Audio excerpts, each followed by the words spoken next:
আপনি সকালে ঘুম থেকে উঠছেন, কোনো সমস্যা নেই, অথচ আপনার মুড খারাপ। নিশ্চয়ই এরকম হয়ে থাকে অনেক সময়।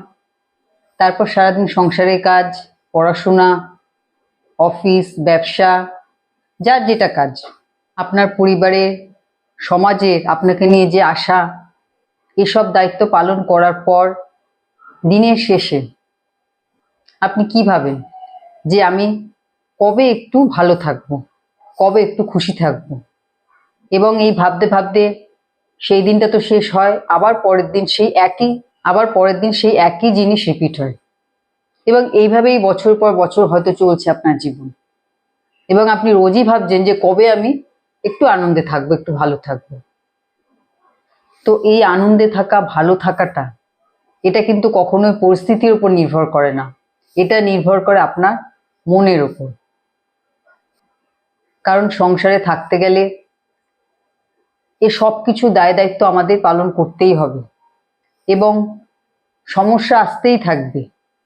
বলতে গেলে রোজই কিছু না কিছু সমস্যা আসবে। আর সেখানে দাঁড়িয়ে আপনি যদি ভাবেন যে যখন কোনো সমস্যা থাকবে না, যখন রোজকার এই টেনশন, এই দৌড়ঝাঁপ থাকবে না, তখন হয়তো আমি ভালো থাকবো, এ কথা যদি আপনি ভেবে বসে থাকেন, তাহলে আপনি কোনোদিনও কিন্তু ভালো থাকতে পারবেন না। কারণ ভালো থাকাটা সম্পূর্ণভাবে আপনার মনের উপর নির্ভর করে। প্রতিদিন যে ছোট ছোট খুশি, আনন্দ আমাদের জীবনে আসে, সেগুলোকে উপভোগ করুন। কবে আমি বড় কিছু পাবো সেই ভরসায় বসে না থেকে ছোট ছোট ব্যাপারে খুশি থাকার অভ্যাস করুন। এর ফলে যেমন কোনো সমস্যা আপনার উপর অতিরিক্ত প্রভাব বিস্তার করতে পারবে না, ঠিক তেমনি আপনার মন মানসিকতা অনেক পজিটিভ হয়ে যাবে। এমন কোনো মানুষ নেই যার জীবনে কোনো সমস্যা নেই। সবার জীবনে কিছু না কিছু সমস্যা আছে, কিন্তু আমরা সবসময় অন্যের জীবনে ভালো দিকটাই দেখি, খারাপ দিকটা দেখি না। যার জন্য বুঝতে পারি না যে তার সমস্যাটা ঠিক কিরকম। সেই জন্য কারোর সাথে কোনো তুলনায় না গিয়ে নিজেকে নিজে ভালো রাখার, আনন্দে রাখার চেষ্টা করুন। সবাই আপনার কাছে অনেক কিছু আশা রাখবে, আপনার সবার আশা পূরণও করতে হবে, সবার খেয়ালও রাখতে হবে, কিন্তু কেউ আপনাকে বলবে না যে আপনি কিভাবে ভালো থাকবেন। তো সেই কাজটা কিন্তু আপনার নিজেকেই করতে হবে। কারণ আপনি নিজে ভালো থাকবেন, তবেই কিন্তু আপনি আপনার চারপাশের মানুষকে ভালো রাখতে পারবেন। আপনি যদি নিজের মন থেকে সবসময় বিধ্বস্ত হয়ে থাকেন, ভেঙে থাকেন, টেনশনে ভোগেন, সবসময় নেগেটিভ চিন্তা করেন, তাহলে আপনি আপনার আশপাশের মানুষকে কিভাবে ভালো রাখবেন। ধরুন সকালে যখন ঘুম থেকে উঠছেন, যে সময় ওঠেন তার থেকে একটু আগে উঠুন, 10-15 মিনিট আগে। ওঠার পর বাইরে একটু ঘুরে বেড়ান, মানে খোলা জায়গায় একটু ঘুরে বেড়ান।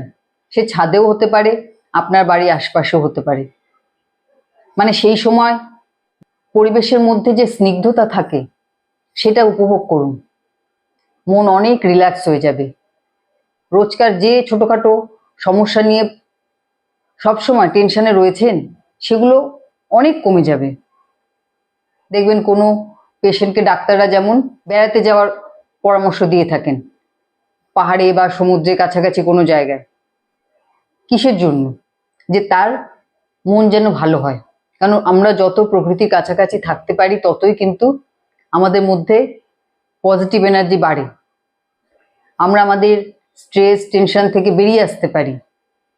মন অনেক হালকা হয়ে যায়, মন অনেক শান্ত হয়ে যায়, স্থির হয়ে যায়। তো রোজকার জীবনে এরকম ছোট ছোট খুশি বা আনন্দকে উপভোগ করুন, যেগুলো আপনার মনকে অনেক স্ট্রেস ফ্রি করবে। আজ আপনি যে সমস্যার মধ্যে রয়েছেন, আজ থেকে 5 বছর আগে কি 10 বছর আগে আপনার সেই একই সমস্যা ছিল? সেদিন যে সমস্যা ছিল, সেই সমস্যা হয়তো আজ নেই। এবং আজ আপনি হয়তো ভাবছেন যে সেদিনে সেই সমস্যাটা কত ছোট ছিল, যেটা নিয়ে আমি অনেক মাথা ঘামিয়েছি, অনেক কষ্ট পেয়েছি। ঠিক তেমনি আজ যে সমস্যা আছে, আজ থেকে 5 বছর পরে দেখবেন সেই সমস্যারও কোনো অস্তিত্ব থাকবে না। তখন আপনি ভাববেন যে সেই সমস্যার জন্য সেই সময় আমার শরীর কত খারাপ হয়েছে, কত কষ্ট পেয়েছি, দুঃখ পেয়েছি। এই জিনিস কিন্তু সারা জীবন ধরে চলতেই থাকবে। এবং জীবনের শেষে গিয়ে ভাববেন যে এমন অনেক জিনিস নিয়ে সারা জীবন টেনশনে ভুগেছি, যেগুলো এত বড় ব্যাপার ছিল না। সেই সময়গুলোকে আমি উপভোগ করতে পারতাম, আনন্দে থাকতে পারতাম। যে সময়গুলো আমি নষ্ট করেছি, সেদিন কিন্তু আফসোস হবে। সেজন্য আজ থেকেই নিজের মধ্যে এমন কিছু পরিবর্তন নিয়ে আসুন যে আপনার মন মানসিকতা যেন সবসময় ভালো থাকে, যতই সমস্যা আসুক। এবং আপনার মন যখন ভালো থাকবে, আপনি যে কোনো সমস্যাতেই কিন্তু ভালোভাবে হ্যান্ডেল করতে পারবেন। কারণ আপনার মন শান্ত থাকার জন্য আপনি সঠিক রাস্তা নির্বাচন করতে পারবেন যে সেই সমস্যা আপনাকে কিভাবে সমাধান করতে হবে। যদি এমন কোনো জিনিস থাকে যা আপনাকে খুশি দেয়, আনন্দ দেয়, যে বই পড়া কিংবা গান শোনা, ছবি আঁকা, তো দিনের মধ্যে একটা সময় বের করে, আধ ঘন্টা সময় বের করে সেই চর্চা করুন। এতেও কিন্তু আপনার মন খুব ভালো থাকবে। আজকের দিনে আরো একটা বড় সমস্যা হচ্ছে যে কার কি আছে, আমারও সেই জিনিসটা চাই। এই চাহিদা যদি মনে বয়ে নিয়ে বেড়ান, তাহলে কিন্তু সামনে থেকে আপনি দুঃখকে আহ্বান করবেন। কারণ এই চাহিদা কিন্তু কোনোদিন শেষ হয় না। আজ যে জিনিসটা আপনার কাছে প্রয়োজন মনে হচ্ছে, সেই জিনিসটা যেই আপনার কাছে চলে আসবে, দেখবেন 5-6 মাস যেতে না যেতেই তার প্রতি আপনার আর কোনো রকম কেয়ারই নেই। তখন আপনার আবার অন্য কিছু চাই। এবং এটা কিন্তু সারা জীবন চলতেই থাকবে। এটা মনকে অশান্ত করার একটা ট্র্যাপ। সারা জীবনে চলতেই থাকবে, কোনোদিনও কিন্তু আপনি ভালো থাকার কোনো সুযোগই পাবেন না। সেই জন্য এই ট্র্যাপ থেকে বেরিয়ে আসুন। দরকার হলে লোকের সাথে একটু কম মেলামেশা করুন। অনেক মানুষ আছে দেখবেন যে খুব কম জিনিস আছে বাড়িতে, অর্থনৈতিক অবস্থাও অতটা সচ্ছল নয়, কিন্তু তারা কিন্তু খুব ভালো থাকে, আনন্দে জীবনকে উপভোগ করে। তাদের যেটুকানি সামর্থ্য তার মধ্যেই তারা খাওয়া, পড়া, ঘোরা, বেড়ানো সবই করে তাদের সামর্থ্যের মধ্যেই, এবং আনন্দে থাকে। মানে তারা বেঁচে থাকার আনন্দটাকে পুরোপুরি উপভোগ করে। আপনিও যদি নিজের মনকে ঠিক এভাবে কন্ট্রোল করতে পারেন, নিজেকে ভালো রাখার উপায় খুঁজে বের করতে পারেন, তাহলে দেখবেন যে আপনারও প্রতিটা দিন দেখবেন খুব ভালোভাবে কাটবে।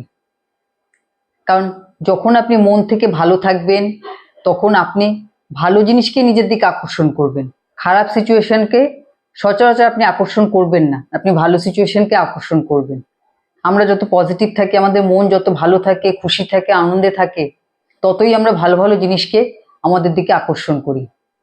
তো মনকে শান্ত রাখুন, ভালো চিন্তা করার অভ্যাস করুন, এবং এমন কিছু কাজ করুন যে কাজ আপনাকে আনন্দ দেবে, খুশি দেবে। ঠিক আছে? তো আজকে ভিডিও এখানেই শেষ করছি, দেখা হবে পরের ভিডিওতে।